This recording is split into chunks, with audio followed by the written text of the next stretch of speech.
HealthySoch.com welcomes Dr. Ganesh Kumar Mani, Chairman, Cardio and Vascular Surgery, Max Super Speciality Hospital, Saket, New Delhi. Dr. Mani will share knowledge on cardiac surgery during COVID-19. बात करने का मेरे को मौका दिया, बहुत बहुत धन्यवाद. So basically, sir, we are seeing nowadays that during COVID-19, we are seeing that people are having a fear in their mind that they don't want to go to the hospitals for any of the surgeries. और ये भी देखा जा रहा है कि काफ़ी सारे हॉस्पिटल्स अब कोविड हॉस्पिटल टर्न हो गए हैं. तो सर क्या अभी ऐसा हॉस्पिटल्स में क्या अरेंजमेंट्स है हार्ट पेशेंट्स के लिए, और क्या अभी सेफ है हार्ट पेशेंट्स के लिए हॉस्पिटल जाके ट्रीट करना, सर्जरीज अंडरगो करना या कंसल्ट करने के लिए हॉस्पिटल जाना? नमस्कार. मैं आपसे, my point is that you have to choose the bigger evil. कौन सा बड़ा खतरा है? कोविड का getting contaminated with COVID is more fear, or your heart disease is more fear.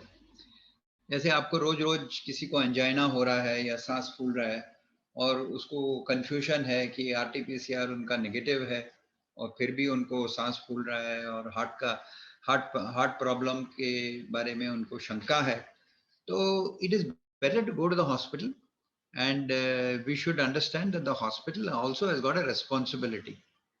हम we can not do some surgery and cause problem to you. अगर हम आपको फायदा नहीं कर सकते, नुकसान भी नहीं करना चाहिए. हार्ट सर्जरी के लिए जब आप कोविड टाइम में हमारे अस्पताल में आ रहे हैं तो ये जरा 6-7 प्री रिक्विजिट है. प्री रिक्विजिट माने ये रिक्वायरमेंट्स हैं before you come to the hospital for say any kind of heart surgery और any surgery for that matter. आप गॉल ब्लैडर सर्जरी कराएं या ब्रेन सर्जरी कराएं. मैंने अपने तरफ से हार्ट सर्जरी के लिए क्या प्री रिक्विजिट्स है वो मैंने, आपके पास अभी कोई भी सिम्टम नहीं होना चाहिए कोविड का.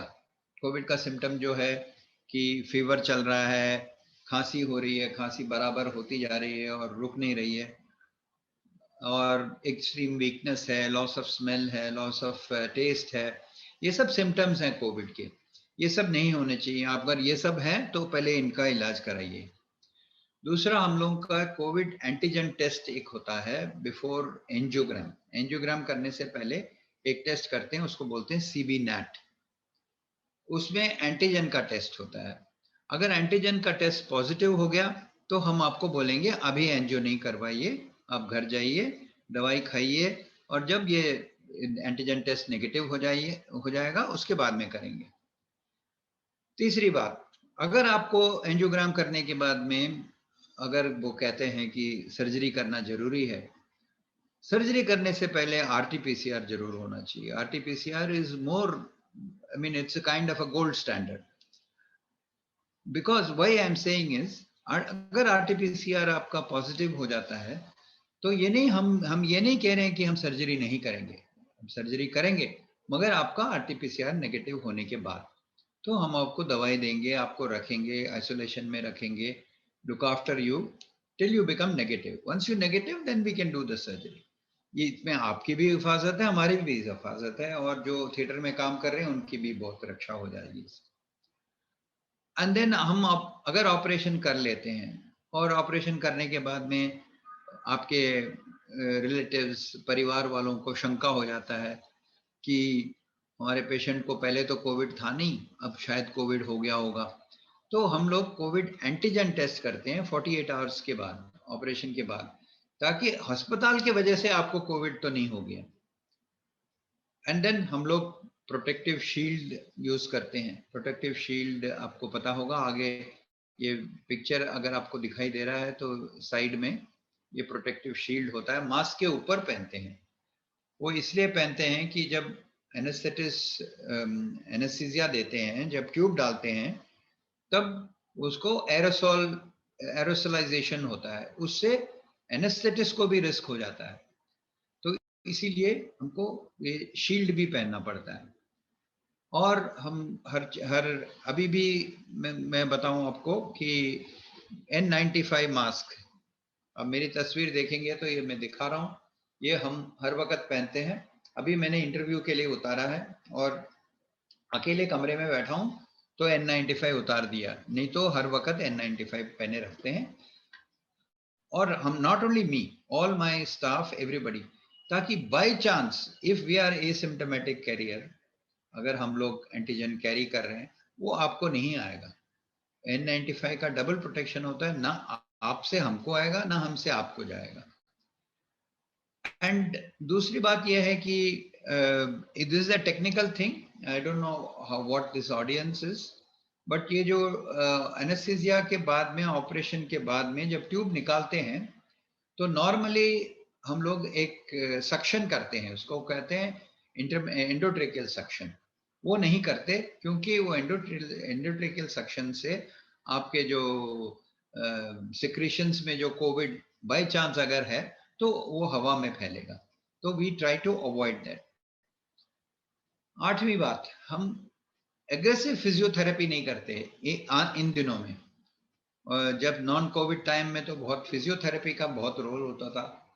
ऑपरेशन के तुरंत बाद पीठ में थपथपाते थे और खांसी करवाते थे, बलगम निकलवाते थे, वो सब अभी नहीं कर रहे हैं।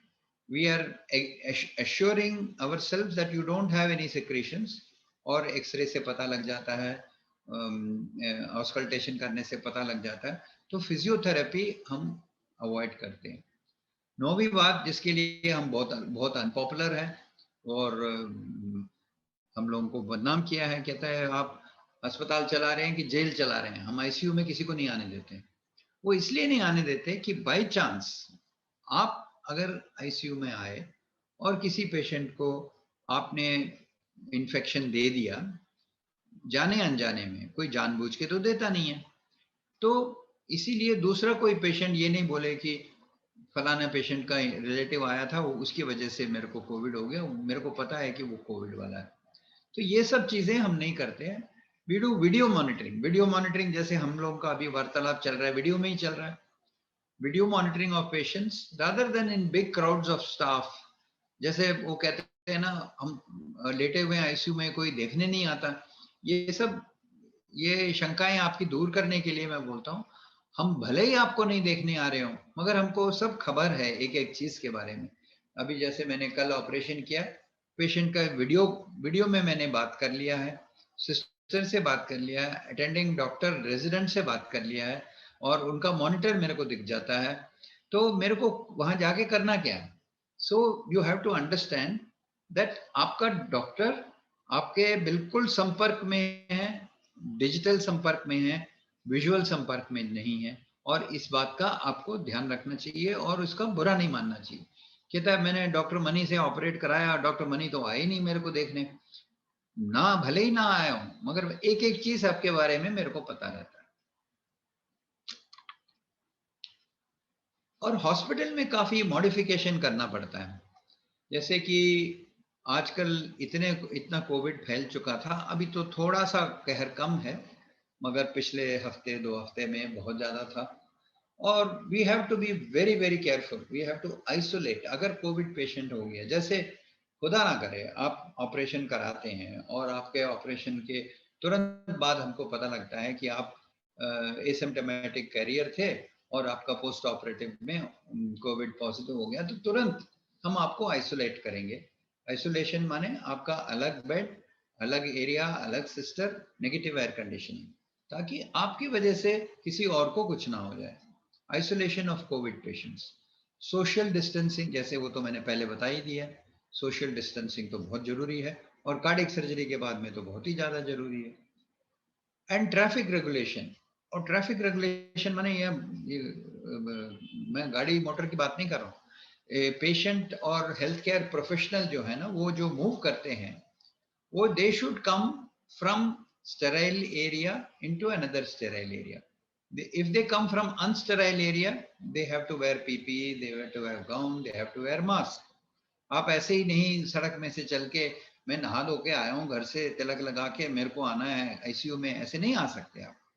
तो we have to understand this is called we surveillance of all visitors at entrance and restriction. हम अगर आपको रोकेंगे तो आप ये नहीं बोल सकते आप कौन हो मेरे को रोकने वाले, मैं फलाना हूँ, ढिमकाना हूँ, गवर्नर का ब्रदर हूँ, ऐसा कुछ नहीं बोल सकते। तो that is for the benefit of your patient. Negative pressure air conditioning, उसके बारे में तो मैंने आपको बता ही दिया कि आपके आईसीयू में जो हवा है वो बाहर नहीं जाएगा। मतलब आप आईसीयू के बाहर भले ही खड़े हों, मगर आईसीयू के हवा से आपको संक्रमित नहीं होगा। personnel, all employees are checked periodically by antigen test। मेरे ख्याल में 8-10 बार हो चुका है, एंटीजन टेस्ट भी हो चुका है, आरटीपीसीआर भी हो चुका है। हम लोग ये गारंटी रखते हैं मैक्स में और सारे अस्पताल में, सिर्फ मैक्स में नहीं, कि हम अपने आप को सुरक्षित रखें और ये सुरक्षित है या नहीं ये जानने के लिए बार बार टेस्ट कराएं। ये हमारा ऐसा रिदम चलता है, एक हफ्ते में एक बार तो हो ही जाता है। एंड बाय चांस किसी का पॉजिटिव हो गया, जैसे हमारे पीछे हमारे दोस्त का पॉजिटिव हो गया था, तो हमने उसको 2 हफ्ते की छुट्टी दे दी। मैंने कहा घर बैठो भाई, तनख्वाह मिलती रहेगी, घर में बैठिए, और आपका जब आरटीपीसीआर नेगेटिव हो जाएगा please come back. So that उनके वजह से वो कह रहे, वो बोलेगा मेरे को, अरे डॉक्टर मनी मेरे को तो कोई सिम्टम ही नहीं है। मैंने कहा भले ही सिम्टम ना हो, अगर आरटीपीसीआर पॉजिटिव है आप घर में बैठिए। The other thing that you would have seen is जब आप लिफ्ट में आते हैं और सब जगह लिफ्ट में आपका सैनिटाइजर दिया जाता है, हैंड सैनिटाइजर देते हैं, वो इसलिए कि by chance by touching the car handle और touching the door knob you are having some virus in your hand, when you come into the ICU all that is clean. हमारे जो ambulance जाते हैं पेशेंट पिकअप करने के लिए, they are sanitized before going to the pick up the patient, they are sanitized after bringing up the patient, and as far as possible we don't use covid ambulances। I mean there is nothing like covid ambulances। जिस patient में Covid patient को लेके आते हैं, हम ज्यादातर कोशिश यही करते हैं कि उससे नॉन कोविड पेशेंट को लेने नहीं जाए। आप लोगों के आप लोगों के दिमाग में कुछ क्वेश्चंस होंगे।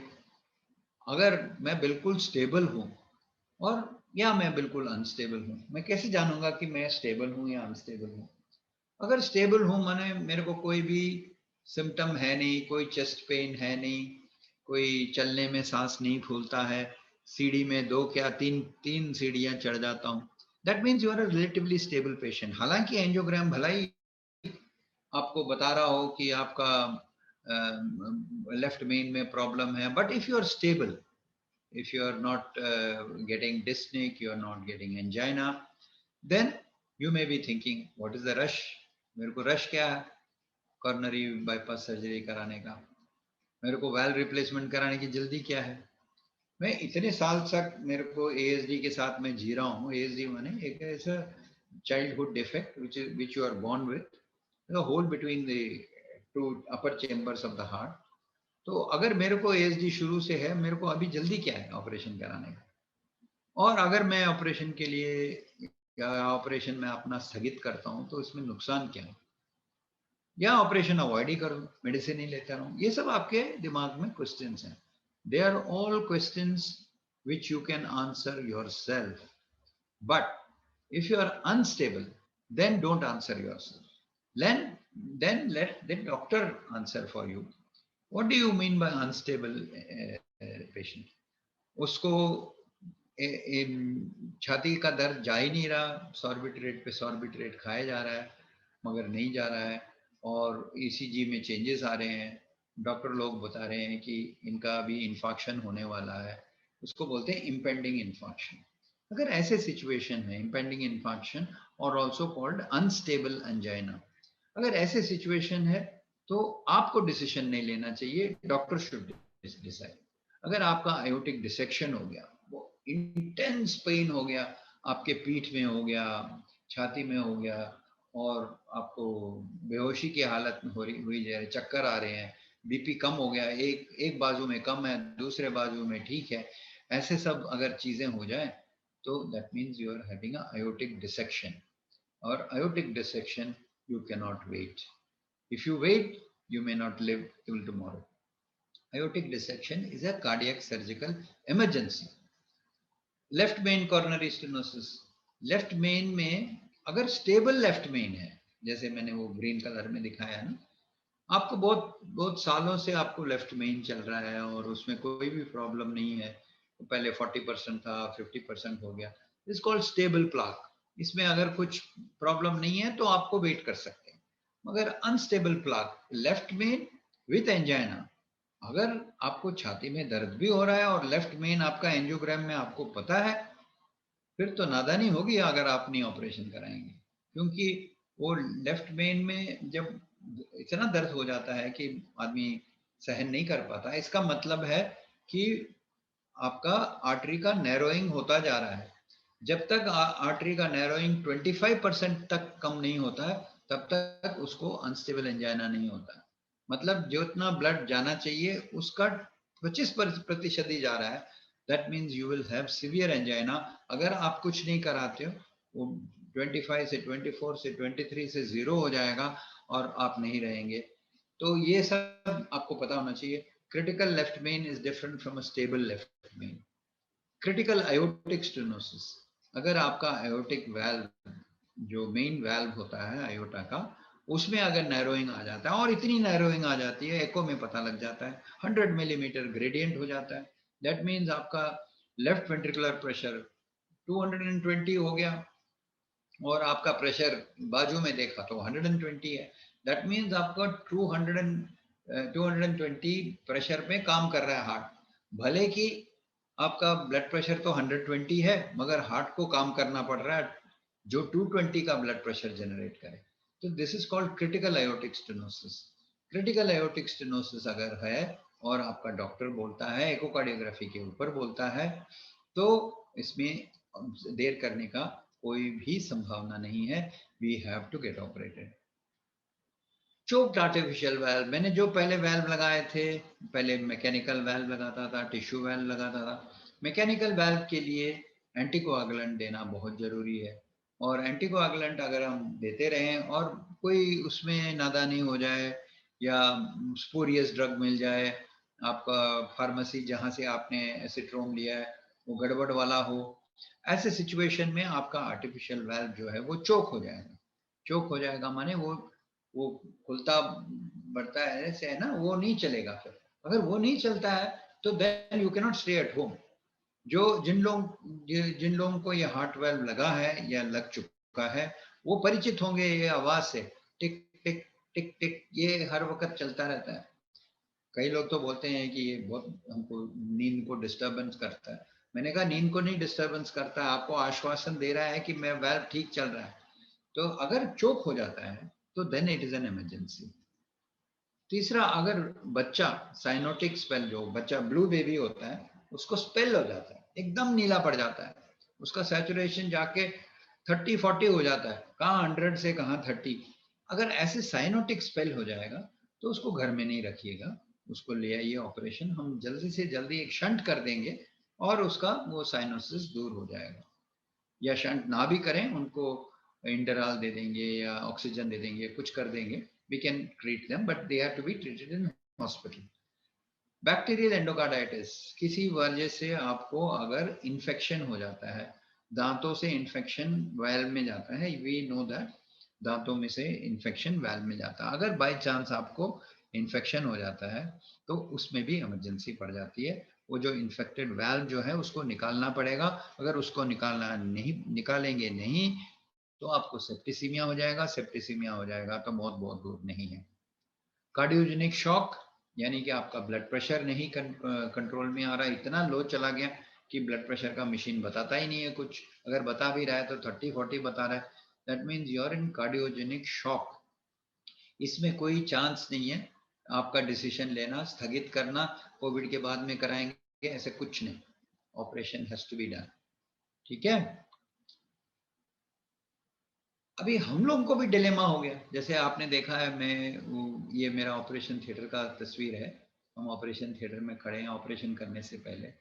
हम लोगों ने तो ये नॉर्मली कोविड के पहले के टाइम में हम ये ऐसे ही ऑपरेशन करते थे, अपना लेंस लगाइए, ये जो हमने लगाया है आंखों में, इसको लेंस बोलते हैं, इससे मैग्निफिकेशन होता है ये जो आंखों में लगाते हैं, और ये मास्क है।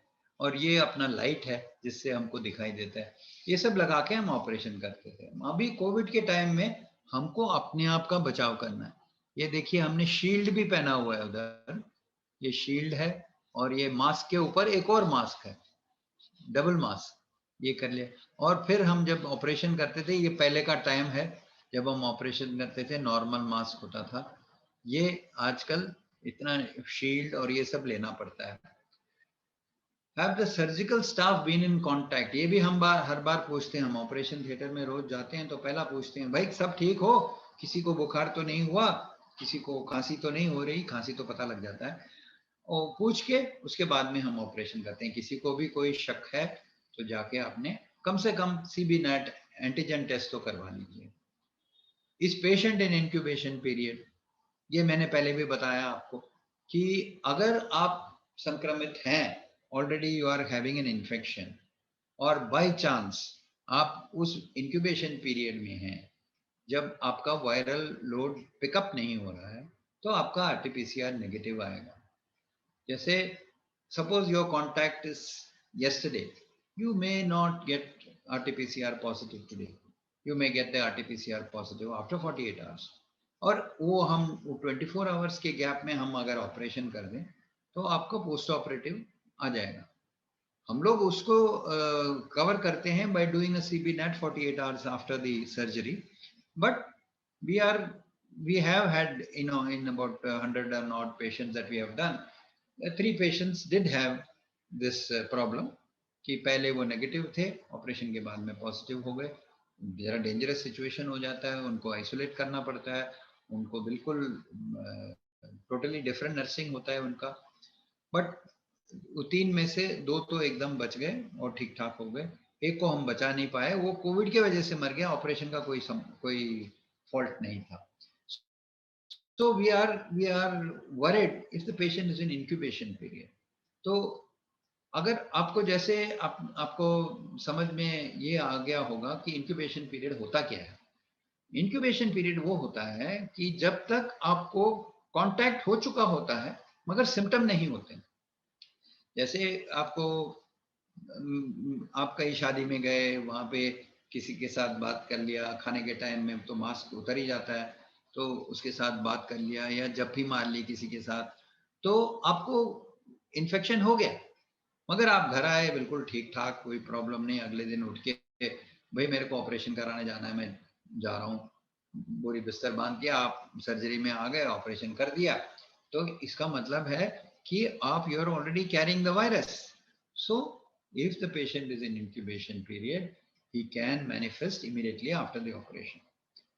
False negative results भी आते हैं। False negative results क्यों आते हैं? क्योंकि ये all these tests have got a failure rate. अब RT-PCR का 70% ही करेक्ट रेट होता है, 70% में 30% तो फेलियर होता है। आपका अगर कोविड, हम आपके कोविड RT-PCR के ऊपर चल रहे हैं और वो नेगेटिव आ जाता है, हम ऑपरेशन के लिए ले लेते हैं, हो सकता है आपका नेगेटिव रिजल्ट हो और हो सकता है वो फॉल्स नेगेटिव हो। तो अगर फॉल्स नेगेटिव हो गया तो हम फंस गए, जैसे हम पहले फंस गए थे वो 3 पेशेंट्स में। तो these are all things that we have to be careful. जैसे आपने पूछा ना, कोई भी प्रॉब्लम नहीं है, हम नहीं कह सकते कोई भी प्रॉब्लम नहीं है, छोटा मोटा प्रॉब्लम हो सकता है। If patient has an adverse outcome, खुदा ना करे बाय चांस, जैसे एक पेशेंट हमारा 3 में से वो भगवान जी को प्यारे हो गए थे, वो लिटिगेशनल इश्यू हो जाता है, वो वकील ले आते हैं कि डॉक्टर साहब ने केयर नहीं किया, ये सब गलत बात है। केयर तो पूरा लेते हैं, but what I want to say, मैंने वकीलों को भी बताया हुआ है कि if the patient is in incubated और if the patient has got false negative, हम लोगों को कोई प्रोटेक्शन नहीं है। सो लकीली फॉर अस ऐसे कोई लिटिगेशनल इश्यू हुआ नहीं हमारे साथ, बट वी टेक प्रिकॉशंस, हम सबसे साइन वाइन कराते हैं फिर ऑपरेशन करते हैं। कितना किया ऑपरेशन हमने मैक्स में, ये दिसंबर तक का हमारा स्टैटिस्टिक्स है, दिसंबर के बाद में भी चल रहा है, मगर अभी कम चल रहा है बिकॉज लॉकडाउन पे लॉकडाउन हुआ जा रहा है। मगर जब लॉकडाउन नहीं हो रहा था तो ज्यादा सर्जरी हो रहे थे, हमने 186 सर्जरी किए थे, जिसमें 7% and all these we are taking as COVID negative patients. Some unstable patients भी थे, अनस्टेबल पेशेंट्स में मोर्टेलिटी होता है। 2 हार्ट ट्रांसप्लांट किए थे, एक लंग ट्रांसप्लांट किया। इंट्रा ऑपरेटिव डेथ माने ऑपरेशन थिएटर में किसी का गुजर जाना, उसको आईओडी बोलते हैं, किसी में नहीं हुआ। Post operative death, there were 6 deaths, but that is because of the heart disease. आप अगर इतना लेट आते हैं ऑपरेशन करने, आपका हार्ट मसल एकदम वीक हो जाता है, इजेक्शन फ्रैक्शन 65 के बजाय 15 हो जाता है, तो उसमें जान जाने की संभावना बहुत ज्यादा होती है। पोस्ट ऑपरेटिव कोविड पॉजिटिव जैसे मैंने बताया, 3 लोगों को हो गया था, एक हम बचा नहीं पाए, बाकी दोनों को बचा लिया। कोविड रिकवर्ड पेशेंट्स ऑपरेटेड, जिनको कोविड हो चुका है, जो आप तस्वीर देख रहे हैं ना बगल में, गोयल साहब हैं, इनको पहले ऑपरेशन हो चुका था और ऑपरेशन के बाद में ठीक हो गए। हमने कहा फिर कोविड टेस्ट कराओ, कहता है एक नहीं सर, मैंने 3 बार कोविड टेस्ट करा लिया, मेरा नेगेटिव है। मैंने कहा आ जाओ, कोई प्रॉब्लम नहीं है। We did operation, 10 patients like that, Covid positive recovered patient, उनको किसी में कुछ प्रॉब्लम नहीं हुआ। और आज का क्वेश्चन यही था कि सेफ्टी कितना है, और आप देख रहे हैं ये हम ट्रू फिगर्स हैं, यही इतनी सेफ्टी है। और ये दिस इज श्रद्धांजलि टू फॉर्मर प्रेसिडेंट हमारे प्रणब मुखर्जी, ये भी बेचारे कोविड के शिकार हो गए, और इन्होंने मेरे को पद्मश्री दिया था 2013 में। और उन उन दिनों में कोई कोविड नहीं था, कोई कुछ नहीं था। आप देख रहे हैं पद्मश्री के देते साथ साथ मेरा हाथ पकड़े हुए हैं। मगर अभी मोदी जी क्या कहते हैं, हाथ नहीं पकड़ना किसी का, नो, अवॉइड हैंडशेक, ओनली नमस्ते, नमस्ते। So I'll stop my screen share and I can answer questions. आपने बताया कि जब ऑपरेशन हो जाता है उसके बाद हम एक्सेसिव फिजियोथेरेपी सेशंस आप लोग कराते हैं पेशेंट्स का, बट अभी फॉर द टाइमिंग जब से कोविड है तो you are not letting the patients undergo that excessive physiotherapy session. तो सर उसका कुछ इम्पैक्ट आ रहा है पोस्ट रिकवरी पे, मतलब एज इन की रिकवरी लेट हो रही है या कुछ इम्पैक्ट हो रहा हो अगर हम फिजियोथेरेपी अंडरगो नहीं कर रहे हैं तो? Very very very good question. ये हम क्या करते हैं कि ये most of the times emergency में तो खैर हम we can not do anything, but अगर इमरजेंसी नहीं है और it is a routine surgery, elective surgery, we see that pre operatively उनका कोई भी लंग में इंफेक्शन होने का कोई डाउट ही ना हो। अगर लंग्स में इंफेक्शन नहीं है और अगर डाउट है तो हम सीटी स्कैन करा लेते हैं। अगर सीटी स्कैन नॉर्मल निकलता है तो जनरली आजकल का जो एनेस्थीसिया है इतना सेफ हो गया, इतना सेफ हो गया कि आप ऑपरेशन करके, जैसे कि मैंने परसों जो ऑपरेशन किया, परसों ने तरसों जो ऑपरेशन किया, वो पेशेंट आज घर जा रहा है, मतलब they are fit enough to go home. So that is the safety of modern surgery, because पहले हम हार्ट लंग मशीन के साथ ऑपरेट करते थे, आजकल हम बीटिंग हार्ट सर्जरी करते हैं। बीटिंग हार्ट में ना हार्ट को स्टॉप नहीं करते, ज्यादा फ्लूइड लोड नहीं होता है, बिल्कुल मामूली सा। So heart surgery, beating heart surgery can be compared to gall bladder surgery, hernia surgery, hysterectomy. It's like that, because आपके फ्लूइड ज्यादा नहीं होता था। पहले फिजियोथेरेपी इसलिए जरूरी था बिकॉज हम लोग ओपन हार्ट सर्जरी करते थे हार्ट लंग मशीन के साथ, उसमें खूब पानी डालना पड़ता था और हीमोडाइल्यूशन बोलते थे उसको, हीमोडाइल्यूशन हो जाता था तो बदन में पानी ज्यादा होता था, तो और वो इकट्ठा हो जाता था लंग बेसिस में, और उसके लिए फिजियोथेरेपी की ज्यादा जरूरत है। आजकल हम we take precautions, anesthetists go and examine the patient in great detail, और अगर किसी को भी कुछ लंग्स बेसिस में उनको क्रेपिटेशन सुनाई दे रहे हैं स्टेथोस्कोप से या एक्सरे में कुछ फाइंडिंग है, तो हम पहले उनका फिजियोथेरेपी करा देते हैं, उसके बाद में हम ऑपरेशन में लेते हैं। ये नहीं कि फिजियोथेरेपी कंप्लीटली बैंड है, ऐसे नहीं है। We do in a sensible way, wearing mask, wearing PPE, then only we do it. But as far as possible, we try to avoid, to protect the sisters, to protect the technicians who are around. Physiotherapy तो हम खांसी बोलते हैं, खांसी करने के लिए चलो बाबा अंकल जी खांसी करो, खांसी करो, वो सब करेंगे तो बाकी लोग संक्रमित होंगे, तो इसीलिए हम अवॉइड फिजियोथेरेपी करते हैं। But if there is a need, yeah, we will definitely do physiotherapy, ऐसी बात नहीं है। कि हार्ट पेशेंट्स जो हैं, तो वो थोड़ा अभी उनके माइंड में ये भी फ़ियर फैक्टर है कि हम वैक्सीन के लिए अभी हम are we fit to go for the vaccine और नॉट? तो सर उनके लिए आप कुछ मैसेज देना चाहेंगे? Everybody, whether heart patient or not, should be vaccinated. There are only three protections for COVID. One is vaccination, two is vaccination, three is vaccination. And all the three protections say that you have to get vaccinated. So you don't have to worry about any complication. ये जो thrombosis वोम्बोसिस Covishield के बाद में हो गया था कोई एक पेशेंट में जर्मनी में, तो इसीलिए कोविशील्ड में बहुत रिस्क है, ये सब गलत बात है। 1 in a million में किसी को भी कुछ हो सकता है। आप वैक्सीनेशन लगाते जाते वक्त कार का एक्सीडेंट हो सकता है, कुछ भी हो सकता है। तो these are not the reasons to not to get vaccinated. Yes, when you should avoid vaccination is suppose you have had a recent COVID infection. So immediately after the COVID infection, there is no need to get vaccinated. You wait for about 6 weeks and then get vaccinated. Or most of my patients who we have operated, including valve replacement patients, I have always advised, please get vaccinated. Coming to valve replacement, yes, many patients who are having mechanical valve. There are two types of valves. एक तो mechanical valve होता है, एक tissue valve होता है. Tissue valve में तो कोई भी प्रॉब्लम नहीं है, आप एसिट्रोम बंद कर लीजिए, वारफेरिन बंद कर लीजिए, कुछ नहीं होगा, आपका टिश्यू वाल्व चलता रहेगा. मैकेनिकल वाल्व वो चोक हो जाएगा, तो इसीलिए मैकेनिकल वाल्व में हम एसिट्रोम बंद नहीं कर सकते. और mechanical valve for ideal functioning, the INR normal prothrombin time ratio, that has to be 2. अगर आपका INR 3 के ऊपर चल रहा है तो आप वैक्सीनेशन थोड़ा स्थगित कर लीजिए, उसको 2 तक ले आइए. 2 and below 2, definitely you can get vaccinated. There is no problem. 1.8, 1.9, 2.1 भी चल जाएगा. But if it is 3.5, that means your blood is very thin. अगर आप वैक्सीनेशन कराएंगे कोई ऐसे गड़बड़ नहीं होगा. जहां पे आपको सुई चुभी है ना, उसमें थोड़ा सा सूजन हो सकता है. तो इसीलिए मैं बोलता हूं, जो लोग एंटीकोआगुलेशन पे हैं, वो लोग पहले ही बता दें अपने सिस्टर को जिन्होंने वैक्सीनेशन लगाना है कि भाई हम एंटीकोआगुलेशन पे, तो वो पतली नीडल से लगाती है. पतले नीडल से लगाने से हेमेटोमा बहुत कम होगा. और अगर हो भी गया बाई चांस, ज्यादा 2-3 दिन में ठीक भी हो जाएगा. सो कोई भी गड़बड़ नहीं है, कोई भी प्रॉब्लम नहीं है. There will be no complication after vaccination. Please go ahead, except if you are symptomatic और if you have recently had COVID infection, wait for some time.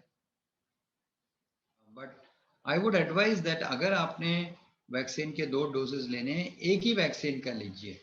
Covishield अगर पहला डोज लिया तो दूसरा भी कोविशील्ड लीजिए. और अगर आपने बाई चांस फाइजर का लिया है तो दूसरा फाइजर का ले लीजिए. अभी किसी को फाइजर तो लगा नहीं है हिंदुस्तान में. जो भी फाइजर लगवा के आए हैं वो बाहर से लगवा के आए. उन लोगों को प्रॉब्लम है कि सेकेंड डोज कहाँ से लगाएंगे. तो इसीलिए जो भी फाइजर लगाते हैं, दोनों डोज लगवा के आते हैं वापस यहाँ पे हिंदुस्तान में अभी फाइजर का कोल्ड चेन का फैसिलिटी है नहीं. -80 में ट्रांसपोर्ट करना हम लोगों की बस की बात नहीं है. और अगर है तो कंपनी अपने ऊपर जिम्मेदारी लेगा तो करेगा. वो टशन चल रहा है, कंपनी बोलता है कि गवर्नमेंट लेगी जिम्मेदारी, गवर्नमेंट बोलता है कंपनी लेगी जिम्मेदारी. -70 is very very low temperature. हम कारगिल में -20 में काम कर रहे थे, -70 कहाँ से लाएंगे. तो उसका उसी टेम्परेचर में उसको ट्रांसपोर्ट करना है. और हमको अगर झुमरी तलैया में ले जाना है तो कैसे लेके जाएंगे उसको. So these are all the cold chain problem, logistics problem. It is much better to stay with vaccines which do not require these ultra modern cold chains. जैसे बाकी कोविशील्ड वगैरह में इतना कोई कोल्ड चेन जरूर है, बट इतना difficult नहीं है कोल्ड रखना. एंड वो कह रहे हैं कि Johnson can also be at a lesser temperature. अब मॉडर्ना में -70 बताते हैं, फाइजर -80 बताता है. These are all very very cold temperatures. So and if the cold temperature is not maintained, आपको कोई प्रूफ भी नहीं है. रास्ते में बीच में -70 से वो -40 हो गया, तो आपको तो पता नहीं लगेगा. जब आपके पास आया तो फिर -70 दिखा रहा है, तो बीच में क्या हुआ. तो वो वैक्सीन का एफिकेसी कम हो जाएगा. तो उसकी कौन इंश्योर करेगा, उसकी लीगैलिटी क्या है. अगर मैं फाइजर वैक्सीन लगा लूं और उसके बाद में भी मेरे को इन्फेक्शन हो जाए, मैं किसके पास जाऊंगा? फाइजर बोलता है मेरे पास नहीं आएगा, गवर्नमेंट के पास जाओ, गवर्नमेंट करेगी ये होगा। गवर्नमेंट बोलता है हम तो बोल रहे हैं आप कोविशील्ड लगाओ, आप फाइजर क्यों लगा रहे हो? तो ये सब टसल चल रहा है। हेल्दी सोच के व्यूअर्स के साथ वैल्यूएबल इन्फॉर्मेशन शेयर करने के लिए शुक्रिया डॉक्टर।